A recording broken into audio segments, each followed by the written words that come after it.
మోకాళ్లలో గుజ్జును పెంచి నొప్పిని తగ్గించి సర్జరీని దూరం చేసే ఫ్రీడమ్ వాక్. అన్నయ్య కంప్లైంట్ ఇచ్చిన పోలీసుల తరఫున మాట్లాడుతున్నారు. నాకేం చేయాలో అర్థం కావలేదు. లేదండి అమ్మ, లేదు ఇన్ఫ్లుయెన్స్ ఉపయోగిస్తారు. ఇప్పుడు కూడా అమ్మాయి స్టేషన్ పట్టుకెళ్ళారు కానీ నేను రెడ్ హ్యాండెడ్ గా పట్టుకున్నాను అన్నయ్య.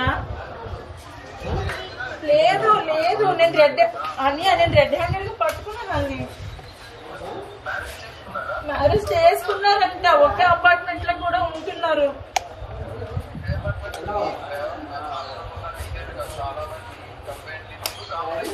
లేదు మ్యారేజ్ చేసుకున్నాడు, అందరికి భయపడినాడంట ఇక్కడ అపార్ట్మెంట్ లోనే.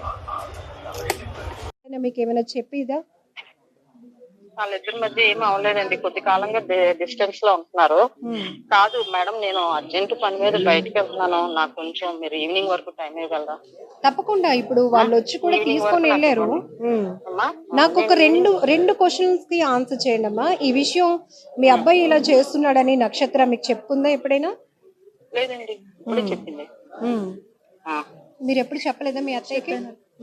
అఫైర్స్ ఉన్నాయని తెలుసు కానీ ఈ విషయం ఎవరికి తెలియదు, నాకే తెలిసింది 2 రోజుల క్రితం. మీ అబ్బాయి ఇప్పుడు పెళ్లి చేసుకున్నాను, ఈ అమ్మాయి నా వైఫ్, ఇక్కడ అపార్ట్మెంట్ మూవీస్ కి సంబంధించింది తీసుకున్నాను అని చెప్తున్నాడండి. మీడియా అందరికి ఇప్పుడు మాట్లాడారు మీ అబ్బాయి కూడా. మాకు తెలియదు మేడం. నక్షత్ర నుంచి ఎప్పుడైనా డిమాండ్స్ ఉన్నాయమ్మా మీ అబ్బాయికి డబ్బులు కావాలని? అలా వాళ్ళకే బోల్డ్ అప్ అండి. నక్షత్ర ఎలాంటి అమ్మాయి అమ్మా? మంచి అమ్మాయి అండి. అత్తగా మీరు చెప్పాలి. మంచి అమ్మాయి అండి. అండర్స్టాండింగ్, ల్యాక్ ఆఫ్ అండర్స్టాండింగ్ ఇద్దరు మధ్య. మరి ఇప్పుడు ఈమె చేస్తున్న ఈ ఫైట్ లో అత్త మామలుగా మీ సపోర్ట్ ఉంటుందా? ఉంటది. ఒకసారి మరి మా హస్బెండ్ కి చెప్తానండి, నేను చెప్తాను. అంటే ఆల్ ఆఫ్ సడన్ మీరు నాకు కనెక్ట్ అయ్యారు. నెక్స్ట్ నేను చాలా ఇంపార్టెంట్ మీటింగ్ కి వెళ్ళవలసి వస్తుంది ఇప్పుడు. ఉంటదండి, మా అత్తయ్య చాలా మంచివారు, అందుకే ఆవిడకి ఫోన్ చేశాను. ఆవిడ సపోర్ట్ ఉంటది ఖచ్చితంగానే. ఆవిడ ఇంత అన్యాయం అసలు యాక్సెప్ట్ చేయరు అసలు. అత్తయ్య మిమ్మల్ని నమ్ముకున్నాను అత్తయ్య, ప్లీజ్ నన్ను హెల్ప్ చేయండి. సరే సరే అత్తయ్య, సరే సరే, ఓకే ఓకే బాయ్. నక్షత్ర, నా పాప లైఫ్ కోసమని నేను ఇన్ని రోజులు అలా బేర్ చేసుకుంటూ వచ్చాను.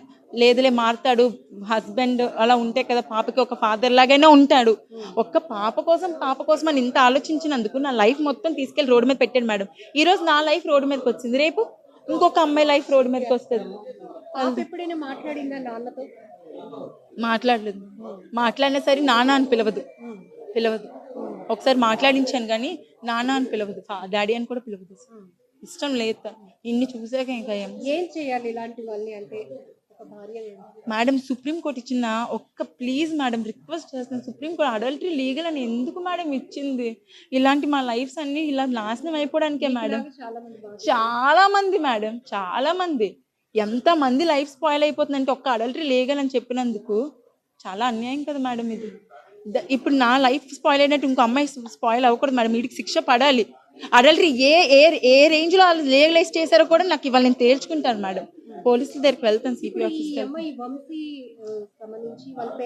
నాకు తెలియదు మేడం, ఇప్పుడు నేను అదే కనుక్కోమని చెప్పాను. ప్రపంచం అంతా చూస్తోంది. ఇప్పుడు ఆ అమ్మాయి ఎవరైతే అతనికి పెళ్లి అయిందని, పాప ఉందని, భార్య ఉందని, మంచి కుటుంబం అతని వెనకతలు ఉంది అని తెలిసి కూడా అతనితో ఉన్నటువంటి వాళ్ళ పేరెంట్స్ కి మీడియా ముఖంగా మీరు ఏం రిక్వెస్ట్ చేస్తారు? చేయండి ప్లీజ్, మీకు చెప్తున్నాను, మీకు మంచి లైఫ్స్ ఉన్నాయి. పిల్లలు పెళ్ళం ఉన్న వాళ్ళ లైఫ్లోకి వచ్చి వాళ్ళని డిస్టర్బ్ చేసి మమ్మల్ని ఇలా రోడ్ల మీద పడేయకండి. మగాడు బుద్ధి మంచిది కాదు మేడం. ఆడది లీనియన్స్ ఇవ్వనంతవరకే. ఆవిడ ఇచ్చింది అంటే మరి తీసుకుంటాడు కదా మేడం. ఇద్దరి నుంచి తప్పు ఉంది.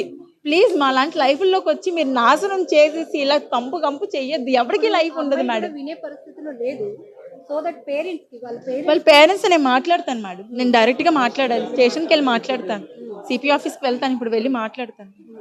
సుమన్ టీవీలో మీ పర్సనల్ అండ్ బిజినెస్ ప్రమోషన్స్ కోసం కింది నెంబర్కి కాంటాక్ట్ చేయండి.